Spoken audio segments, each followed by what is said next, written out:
Hello, everyone, and welcome to my 2024 head coach tier list. Very self explanatory. Let's jump into it. It's divided by division, and we're starting with the NFC West. We have Kyle Shanahan.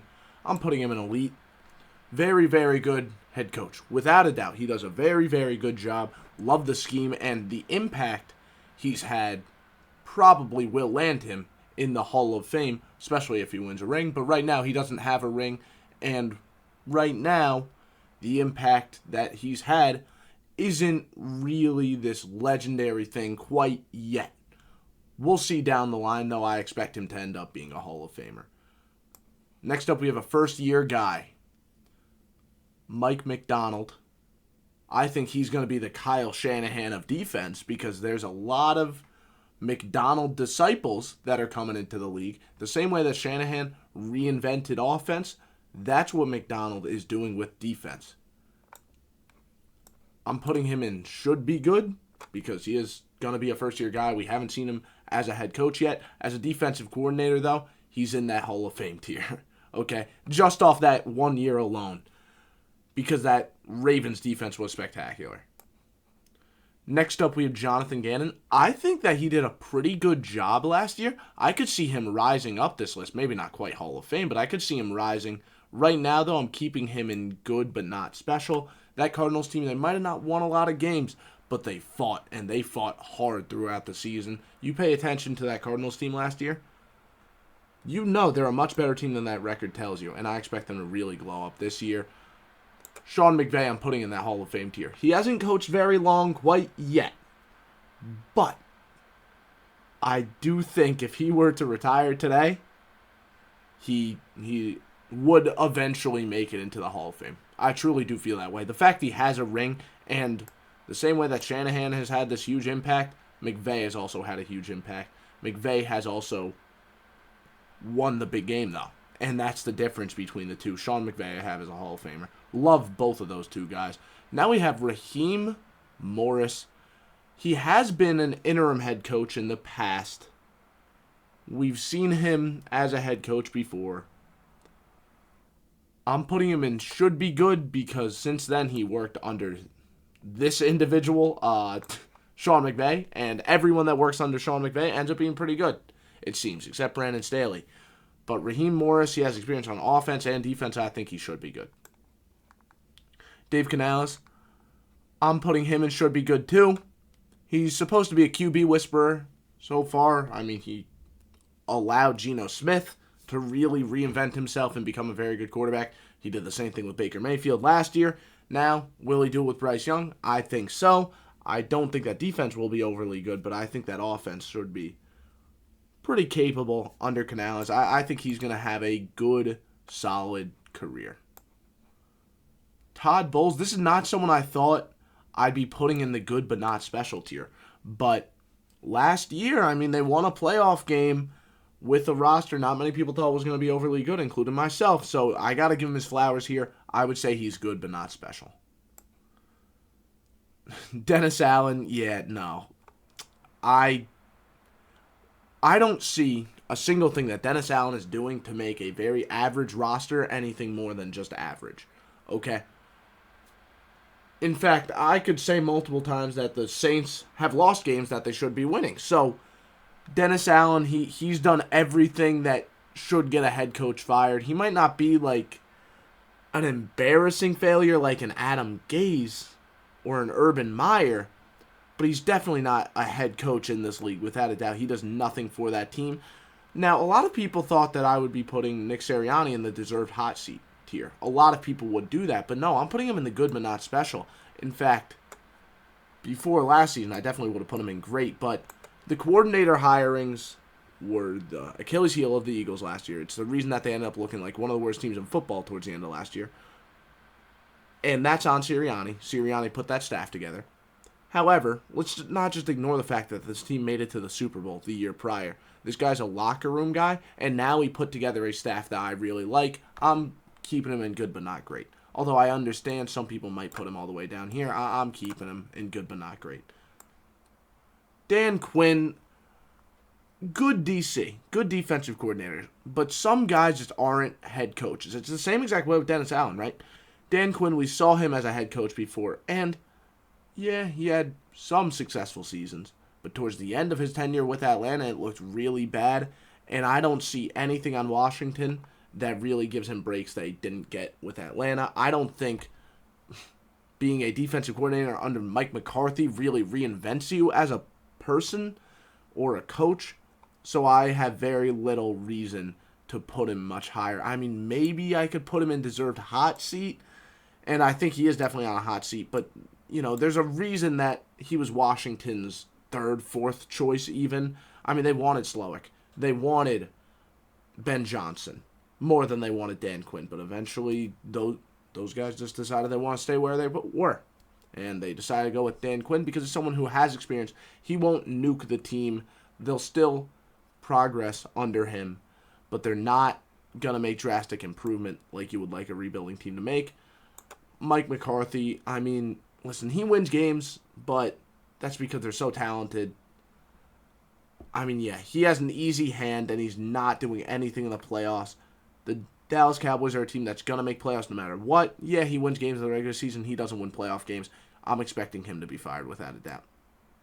And yes, the standard is higher for him, but that's because he's on the Dallas Cowboys. I mean, they get held to a higher standard. That's how it is. Daboll. So here's my thing, right? I look at his first season. He was great, right? Without a doubt, he was great. Everyone agrees on that. But last season wasn't very good. And there was no reason for them not to be very good. There was no reason on paper for them to be a worse team than the year prior. But they were.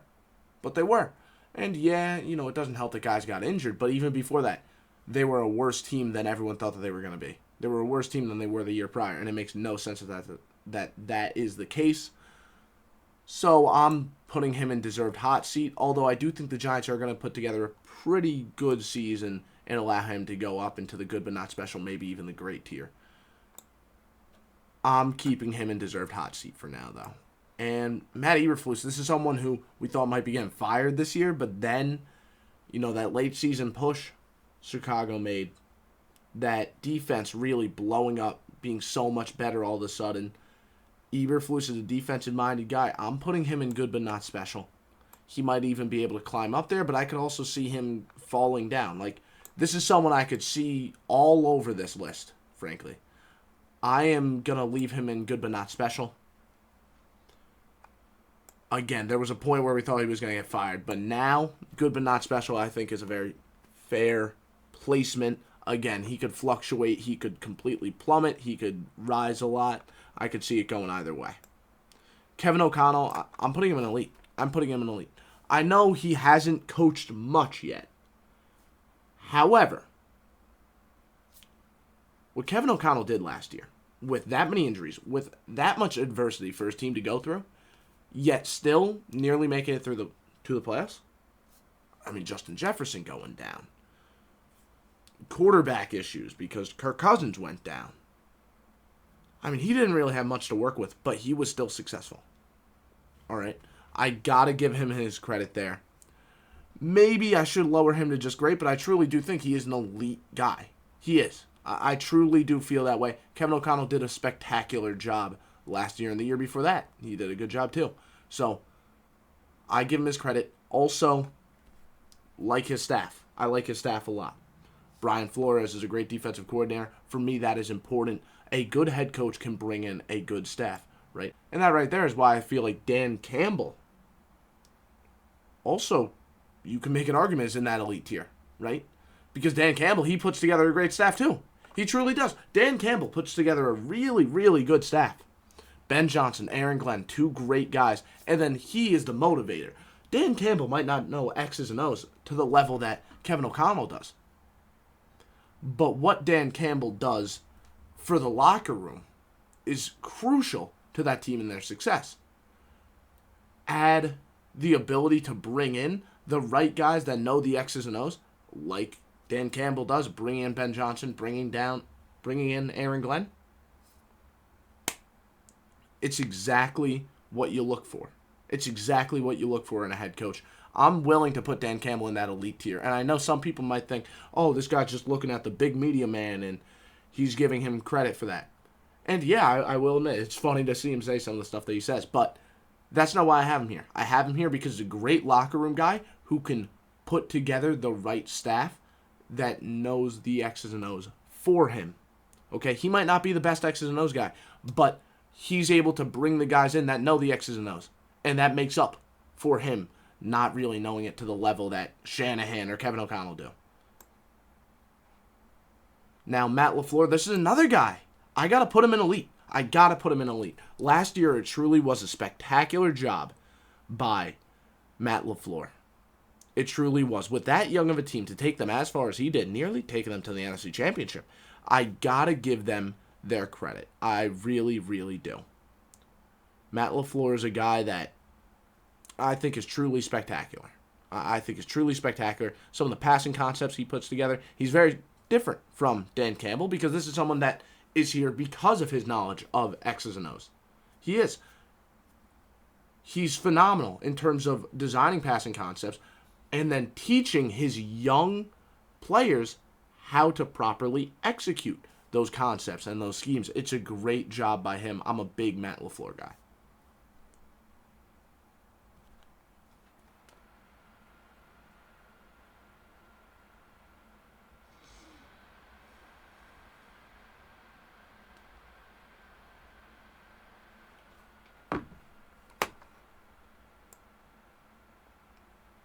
Now next up we have Brian Callahan. Here's a guy who has a lot of upside, right?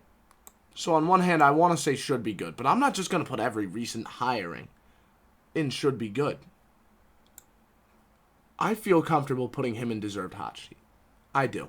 Because Brian Callahan, while he does have the upside, right? He's been a part of a rebuild before. Last year, I did like some of the play designs for that offense under Jake Browning because it was no longer as talent reliant. He was able to design some new schemes. But is there really the ceiling that you see with Mike McDonald because of his X's and O's knowledge? Is there the ceiling that you see with Raheem Morris, who is apparently a very personal guy, very personable guy, and someone that also knows the X's and O's high, like really well. His knowledge of the X's and O's is really, really high caliber. Or is there the upside of a Dave Canales who could teach a quarterback and make sure your young quarterback is successful? No, there isn't. And I also think the floor is extremely low. Extremely low. There's a reason this guy wasn't really talked about as a head coaching candidate until Tennessee hired him. I'm putting him in deserved hot seat. I could see him being successful, but I don't see it being as likely as I do for the other people. DeMeco Ryans, this is someone I really want to put in the elite, but I think he's going to be the first guy I put in the great tier. I am. DeMeco Ryans only had one great year. He did only have one great year. I remember a very similar person had one very good year in his first season. And then what happened next, it wasn't very good for Brian Daboll. DeMeco Ryans, it could be a very similar thing. He did a great job developing rookies. Now let's see it happen again, and then he could go in elite, really. He absolutely can. But for now, it's just 1 year. I struggle to put him here for now. Doug Peterson, simple, good but not special. Good but not special. It's really that simple. I mean, we've seen Doug Peterson for a while now, and he's always been fine. But maybe the reason that Philly moved on from him was because they thought Sirianni could be something special. I don't think Doug Peterson... We've already seen the best of Doug Peterson. I'm not saying he's necessarily declining. He is a head coach. He's a top 32 head coach. But you're never going to see him in that great elite Hall of Fame. Like, never again. Never again. Now, this is Shane Steichen. This is another guy I'm willing to put in great. He put together a really good year, just like DeMeco Ryans, but it was just his first season. The Colts underwent a lot of adversity, yet they were still very successful. Imagine if Kevin O'Connell only had one great year, really. That's how I feel about Shane Steichen. Someone that is able to succeed despite adversity, despite having quarterback issues. I give him a lot of credit. I don't think enough people are giving Shane Steichen his credit. Now, Sean McDermott, I'm willing to put him in good but not special. I really am. I understand, he isn't someone who won a Super Bowl. And he's not someone who can beat Mahomes in the playoffs. Like, that's a big gripe with him, right? How many times are you going to make the playoffs and then lose? Now they're rebuilding. Now let's see what he does. I think he's someone that raises the floor for your team, but the ceiling isn't really going to be elevated much by him. In order for him to win a Super Bowl, he has to have all the right pieces. That's how I feel about McDermott. But he's not someone that should be getting fired. Come on now. Jerod Mayo, though, this is a recent hiring, and this is just one that I absolutely hate. I don't even like that they got rid of Belichick, but I get it. Youth movement, okay, cool. Fine. Completely change the culture in that locker room then. Don't just bring in Belichick's next best guy, because, I mean, how have these Belichick disciples done on other teams as head coaches? They've all been horrible, and I think that's going to be the same with Jerod Mayo, right? You got rid of Belichick to continue to live out the Belichick way. You might as well have kept Belichick there. I really don't get it. I think it was idiotic. I think it was very idiotic to make that hire. Now, Mike Macdonald, some people would put him in elite. I'm willing to just put him in great. I'm more willing to put him in good but not special than I am to put him in elite. I am. Because I do really like the plays that he draws up, and I think he's a great offensive mind. But let me tell you right now, Dolphins, they're great at beating the teams they're supposed to beat, but when they play against a better opponent, they lose. They lose. It's very simple. Look at their record against teams above 500. They don't win against them often. Macdonald, he's good. He designs nice plays, but come on, he does not deserve to be an elite guy. Not with those four. No. No way. You got to be able to beat teams better than you. Robert Saleh, he's someone I don't think gets enough credit. I think people are saying he deserves to be on the hot seat, and I don't really get it. He's a defensive-minded head coach. The defense is very good. The offense he's leaving completely to Aaron Rodgers. And when Aaron Rodgers goes down, who would have guessed it? The offense falls apart. He brought in an offensive coordinator that I don't really like, and I know I gave Dan Campbell credit for bringing in a bunch of coordinators that I like, but, maybe I should be giving Robert Saleh some less credit because he brought in a coordinator that I don't like. I completely understand that argument, but the reason he brought him in was to get Aaron Rodgers. So, the Jets are a better team with Aaron Rodgers. We all agree on that, right? Now let's see how they look with Aaron Rodgers. If they suck and Aaron Rodgers is healthy, okay, fine. Fire him. But right now, I'm willing to say he's good but not special. Maybe even great. I'm more willing to put him higher than I am to put him lower, really. Next up, we have Zach Taylor. Another guy. Good but not special. Zach Taylor, he plays up to his talent. I think the offense is very talent dependent. He doesn't really elevate the team much. But, he did put together a pretty good staff. I liked Callahan. And I also love Lou Anarumo. So, I got to give Zach Taylor's credit for that. But I'm not putting him in the great tier. No way. I feel like he's very firmly in the good but not special tier. Now we have John Harbaugh. I'd say he's great. I feel very comfortable saying that he's great. John Harbaugh is someone who has had success in this league, and he's been in the league for a while, and he's consistently brought in pretty damn good coordinators. Just say what you want your head coach to do, and he probably has done it. He also does a very good job as a team builder. He's a good locker room person. Just give him his credit here. Harbaugh isn't flashy, but he is a great head coach, without a doubt. Now we got Kevin Stefanski. I'm also willing to put him in great. I am. Stefanski is someone who has succeeded despite some adversity. Okay, last year was an example of that. He brings in some coordinators that I'm a fan of, right? We all know how the defense has been this year, and I think a lot of that is on Stefanski. And then what Stefanski did with the offense, despite Deshaun Watson going down, bringing in Joe Flacco, and it still being a very good offense. Stefanski has shown time after time after time that he's very good. He won a Coach of the Year, too. Very good head coach, no doubt about it. He's also, much like Harbaugh, firmly in great for me. Now, Mike Tomlin, another guy, I'm putting him in great. Some people might want to put him in elite, and I get it, the consistency. Another guy who succeeds despite adversity. But Kevin O'Connell is going to the playoffs despite adversity. All right? I don't see Tomlin doing that. I don't. I see Tomlin winning 8 games, only losing 8, and then tying 1, or winning 9 games, losing 8. I see him doing that despite adversity. But you don't see the Vikings really losing to teams that they should be beating. You see that happen with the Steelers. Now, they make up for it by beating teams that they should be losing to, but still, I mean, I don't want to sound like a Tomlin hater. I think he is a really good head coach. Like, all of these guys, great and up, firmly 100% deserve their job. But for a while, the Steelers have been very, yeah, we make the playoffs and then lose, that's fine. Or, oh, we just missed the playoffs, that's fine. Like, they don't seem overly aggressive to go out and win, take that next step, be a Super Bowl contender. And it's been that way for so long now, I'm fine keeping them in great. Or keeping him in great. Now, the next guy, did I just accidentally, the next guy is Andy Reid. Hall of Fame, I think we all agree on that, right? I think that's very, very clear at this point. I'm not even going to elaborate there. Antonio Pierce deserved hot seat for me. I was completely on board with the hiring, and then I saw the staff he put together. I think this might be one of the worst staff builders on this whole list. Maybe the worst. I mean, it's an awful staff. It is. Bringing Luke Getsy, really, that's what we're doing in 2024 after last year, how it went for him. I am just not on board at all. At all with the staff he brought in. Now, I like him a lot as a culture guy, but let's be honest, he deserves to be on a hot seat right now. He barely got the job. Prove that you firmly deserve it. That's how I would look at this if I'm the Raiders. Jim Harbaugh, we know what he's going to do as a culture guy. He's someone that knows how to win. I'm not even putting him in should be good.